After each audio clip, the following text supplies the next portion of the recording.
Yes. Carmelo Anthony recently just became the 10th all-time scoring leader. He passed. I don't know who he passed. I don't know who I was think in it the was 10th Elgin spot. Baylor. I think maybe it might have been Elgin Baylor. Okay, but cool.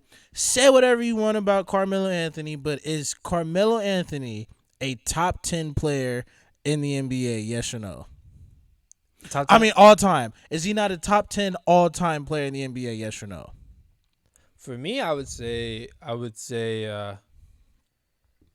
it's kind of tough because you honestly just put me on the spot when it comes to like top 10 like players of all time, and it's my top 10, not anybody else's top 10. Mm-hmm. Now, when I think of Melo, Oh, shit, Rob the mic. He's just Rob now. I'm just Merhab. If when I think of Melo, the first thing I think about is scoring. I'm a very defensive type of guy, though. I like defense, and he never really was that type of guy. But when it came to the scoring, that guy was just elite. Post, fadeaways, threes, spot up, clutch, Nuggets swag, Knicks swag. He went to the Yep. Knicks, owned it, did his own thing. They couldn't get nobody else to get there because of his contract and other stupid ass shit that the Knicks were doing. Monty Starmar. It just Oh, wasn't wow. Really? his contract. Oh, okay. It was tough. Damn.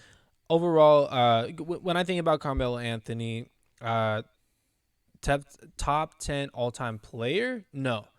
Top 10 all time scorer, yes, most definitely. Okay, that's fair to say. So that's I think that's kind of straightforward based off of what the story you brought up.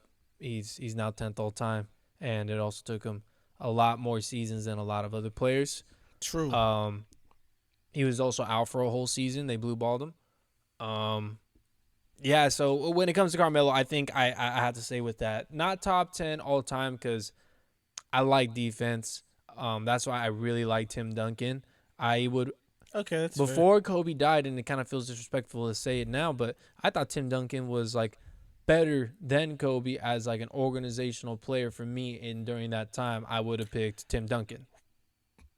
Ooh, Just an overall efficient. That's a haymaker. God. Overall efficient. Both sides of the ball, I can give it to you. I know what you're gonna do. On the other side, I mean, he had the Twin Towers with David Robinson and everybody else that was able to be fed into him. You know what I mean? But overall, again, Carmelo Anthony, a top 10 scorer of all time, top 10 of probably my favorites, but not all time. Not all time, in my opinion. That's now it's you. You get to give your explanation. Just don't say, "Oh, he's top 10," and that's it. You mentioned how he means something to you, all this, all that shit. Well, then tell us. Damn. Okay, Okay, I want to hear a story. Okay. This is your story. Okay. Well, to be real with you, I think Melo is the top 10 player only because if you look back at that year when D Rose was on the Bulls, Miami, LeBron was in Miami. There was the Spurs, the Knicks, the Pacers, and the Lakers. Right? You knew you were gonna get. It was gonna be a fucking battle when you played the Knicks, the Pacers, the Bulls, the Celtics. Like you knew you was gonna get it when you went to Oklahoma and you had to play KD in them. So like he was one of those dominant teammates. He was one of those dominant teammates on that team for that organization that like you knew every time you pulled up to MSG, Melo's gonna get 60. How about when Chauncey Billups says, "Oh, Melo, we can win," and he had 16, he mad. But we can win. I mean, we can lose, and he has 30, and Melo's like, "Oh, I got my 30." You know what I mean? What is that? What is that like as a testament to him, or is it just like, It was his hey, immaturity. here say he say she say type stuff? It was immaturity, and then two, he was in Denver. He wasn't really gonna like. I don't want to say he wasn't gonna win shit in Denver because they had a hellfight squad. Yeah, they had a amazing fucking, squad. fucking amazing squad. But I mean, at then he was just like, because he was the third pick, came in on some hot shit, bro. He just thought he was that guy, and it took him a couple of years to get level headed, clear everything. Like, okay, damn, like there's more to winning than me just looking good and showing my ass and getting 30. I don't think that you can call a guy who hasn't got a ring or an MVP Stop. a top 10 player of all time.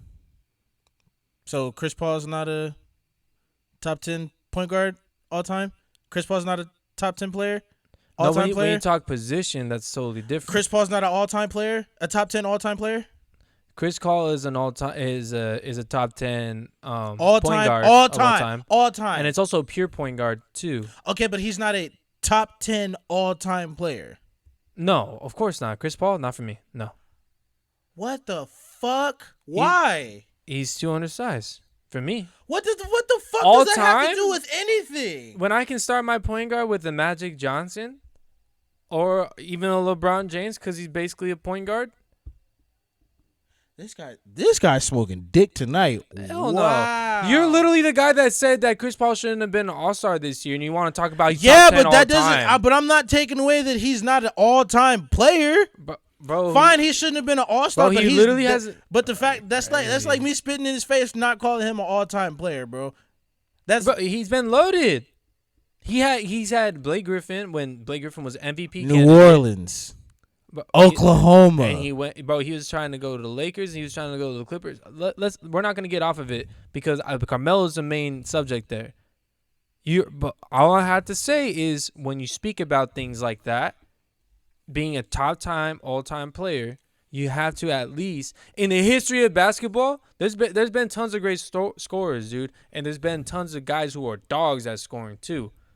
Top 10 player of all time is both sides of the floor, in my opinion. But when it comes to story and narrative, then yeah, hell yeah. Because him being at Syracuse is lit. Him moving from one side to another. Him going to the Knicks and taking on that challenge is lit. It speaks to his legacy. And even him like coming back after being blackballed in the league. And then look at what he's doing right now. There's stuff to make him a good story and a good all-time like story as a player in the league. But top 10 player in the league, like, no. All right. That's Rob. That's you too. And that's me. That's you. You have yours and I have mine. Like, leave your guys' fucking opinions in the comments. Shit. Please leave your opinions in the comments. Top 10 all time. That's crazy. Top 10.